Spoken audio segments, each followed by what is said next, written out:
இட்லி தோசை அந்த மாதிரிக்கு பதிலாக கொஞ்சம் டிஃப்ரெண்ட்டாக இந்த மாதிரி செஞ்சு கொடுத்து பாருங்கள். பசங்க விரும்பி சாப்பிடுவாங்க, பெரியவங்களும் சாப்பிடுவாங்க. இது வெயிட் லாஸ் செய்கிறவங்க கூட எடுத்துக்கலாங்க, ரொம்ப நல்லாயிருக்கும். சுகர் பேஷண்ட்டும் எடுத்துக்கலாங்க. நம்ம வந்து இன்றைக்கி பச்சைப்பயிர் தோசை தாங்க செஞ்சுருக்கோம். இது எப்படி செய்யுதுன்னு பார்க்கலாம் வாங்க, வீடியோக்குள்ளே போகலாம்.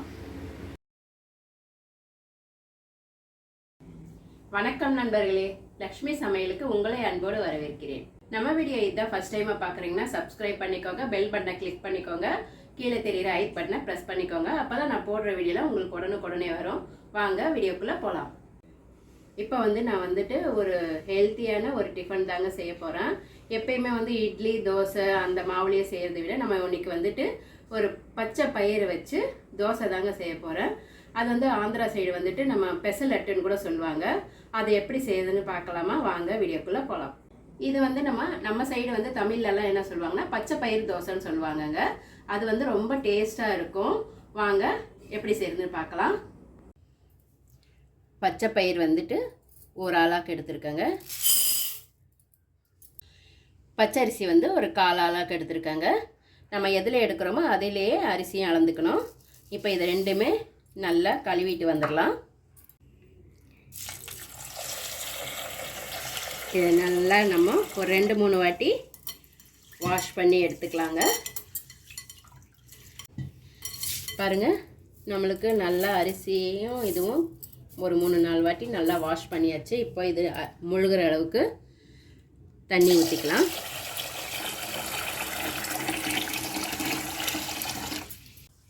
இது வந்து நல்லா தண்ணியை ஊற்றியாச்சுங்க. இது வந்துட்டு குறைஞ்சது ஒரு 8 மணி நேரமாவது ஊறணும். அப்படி இல்லைன்னா ஓவர் நைட்டு ஊற வச்சாலும் ஓகே தான். இதை அப்படியே நம்ம ஊறட்டும் பார்க்கலாம். பாருங்கள், நல்லா ஊறி இருக்கு.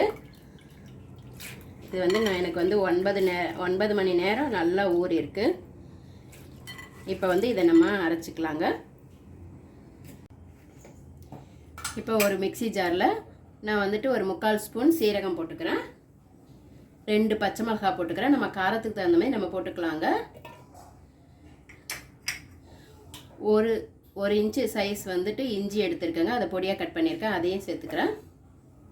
இப்போ வந்து இதுலேயே நம்ம பச்சை பயிறு அரிசி ஊற வச்சுருக்கோம் இல்லையா, அதை போட்டு அரைச்சிக்கலாங்க. நல்லா நைஸாக அரைச்சிட்டு வந்துடலாம். கொஞ்சமாக தண்ணி ஊற்றி அரைச்சிக்கிறேங்க. நான் 2 இதுவாக அரைச்சிக்க போகிறேன். ஃபுல்லாக மிக்ஸி ஜாரில் போட முடியாது. பாருங்கள், நம்ம வந்து இந்த அளவுக்கு நைஸாக அரைச்சாச்சு. இதை வந்து பாத்திரத்தில் மாற்றிக்கிறேன். இதை மாற்றிட்டு இன்னும் கொஞ்சம் இருக்கிறதோ அதையும் அரைச்சிட்டு வந்துடலாம். இதே மாதிரி இதுக்கு தேவையான கல்லுப்பு போட்டுக்கலாங்க. போட்டு இதையும் நைஸாக அரைச்சிட்டு வந்துடலாம். நம்ம வந்துட்டு மாவு பாருங்கள் இந்த அளவுக்கு கெட்டியாக இருக்கட்டும். இப்போ நம்ம தோசை ஊற்ற ஆரம்பிச்சிடலாம். இங்கே பாருங்கள், நம்மளுக்கு வந்துட்டு இந்த மாவு வந்து நம்மளுக்கு அரைச்சதுமே ஊற்றிடலாங்க, புளிக்கணும்னு அவசியமே இல்லைங்க. நம்ம எப்போயுமே ரெகுலராக சாப்பிட்ற இட்லி தோசையை விட இந்த மாதிரி நம்ம அடிக்கடிக்கு செஞ்சு சாப்பிட்டு பாருங்கள், ரொம்ப நல்லாயிருக்கும். நீங்களும் உங்கள் வீட்டில் ட்ரை பண்ணி பாருங்கள். வாங்க இதை தோசை ஊற்றிக்கலாம்.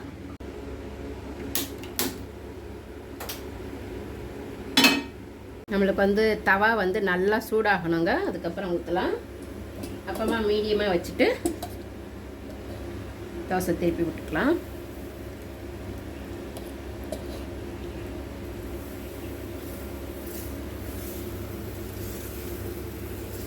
நம்ம நல்லா மெலிசாக கூட ஊற்றிக்கலாங்க.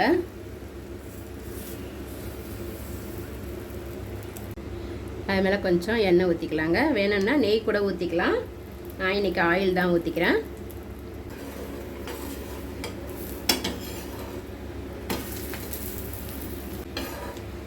அவ்வளோதாங்க. இந்த மாதிரி 2 பக்கமும் இந்த கலர் ஆனதும் நம்ம எடுத்துக்கலாம். சூப்பராக ரெடி ஆயிடுச்சுங்க பச்சை பயிர் தோசை. நம்ம வந்து இதை மெலிசாக கூட நல்லா ஊற்றிக்கலாங்க, நம்ம விருப்பம்தான். இந்த தோசை வந்து ரொம்ப ஹெல்த்தியானதும் கூட, சுகர் பேஷண்ட்டும் கூட சாப்பிட்லாம். அப்புறம் வெயிட் லாஸ் பண்ணுறாங்கள அவங்க கூட சாப்பிட்லாங்க. அந்தளவுக்கு அவங்களுக்கு நல்லது. அடிக்கடிக்கு நம்ம உணவில் இதை சேர்த்துக்கலாம். நம்ம இதை வந்து தோசை ஊற்றும் போது மீடியமாக வச்சுட்டு தாங்க ஊற்றணும்.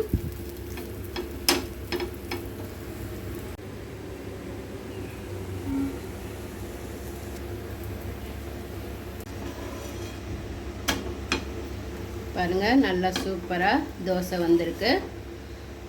நல்லா மெலிசாவும் இருக்குது. அடிக்கடிக்கு நம்ம இதை செஞ்சு சாப்பிட்லாங்க. ரொம்ப ஹெல்த்தியானதும் கூட. பசங்களுக்கெல்லாம் லஞ்ச் பாக்ஸுக்கும் கட்டி கொடுக்கலாங்க. ஆஃபீஸ் போகிறவங்களுக்கு அவங்களுக்கு எல்லாமே சாப்பிட ரொம்ப நல்லாயிருக்கும். பாருங்கள், அவ்வளோதான். இருக்கிற மாவு எல்லாமே இது மாதிரி ஊற்றி எடுத்துக்கலாம். இந்த மாதிரி நீங்கள் வீட்டில் இருக்கிறவங்களுக்கு தோசை செஞ்சு கொடுத்தீங்கன்னா திரும்ப திரும்ப செய்ய சொல்லி கேட்பாங்க. எக்ஸ்ட்ரா வாங்கி கேட்டு சாப்பிடுவாங்க. ஏன்னா டேஸ்ட் அந்தளவுக்கு சூப்பராக இருக்கும். குழந்தைங்க கூட கலர் டிஃப்ரெண்ட்டாக இருக்கேன்னு சொல்லிவிட்டு நல்லா இருக்கணுமான்னு கேட்டு வாங்கி சாப்பிடுவாங்க.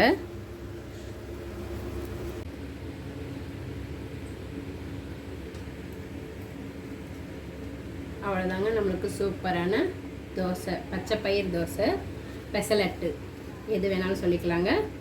சூப்பராக ரெடி ஆகிடுச்சு. நம்ம வந்து இது வந்து அப்படியே கூட சாப்பிட்லாங்க. இல்லைன்னா நம்மளுக்கு கார சட்னி, நான் வந்துட்டு வெங்காய கார சட்னி தான் வச்சுருக்கேன். அதையும் தொட்டுக்கிட்டு சாப்பிட்டா ரொம்ப நல்லாயிருக்கும். இதுக்கு காரமான சட்னி எது வேணாலும் தொட்டுக்கலாங்க. அது எல்லாமே நல்லாயிருக்கும். அவ்வளோதாங்க, நம்மளுக்கு சூப்பரான பச்சை பயிர் தோசை ரெடி ஆகிடுச்சுங்க. நீங்களும் உங்கள் வீட்டில் ட்ரை பண்ணி பாருங்கள். எப்படி இருந்துன்னு கமெண்ட்டில் சொல்லுங்கள். இப்போ இது எப்படி இருக்குன்னு பார்த்துடலாமா? நல்லா சாஃப்டாகவும் இருக்குங்க தோசை.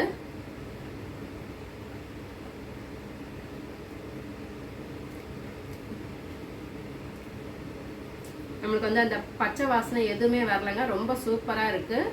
நீங்களும் கண்டிப்பாக ட்ரை பண்ணி பாருங்கள். நம்ம சாப்பிட்றதுக்கும் அது வந்து கிறிஸ்பியாகவும் இருக்குங்க. சுற்றியாக அந்த இதெல்லாம் வந்துட்டு கொஞ்சம் மொறுமொறுன்னு நல்லா இருக்குது. அவ்வளோதாங்க. அடுத்த வீடியோவில் வேறு ஒரு டிஷ்ஷோடு சந்திக்கிறேன். நன்றி, வணக்கம்.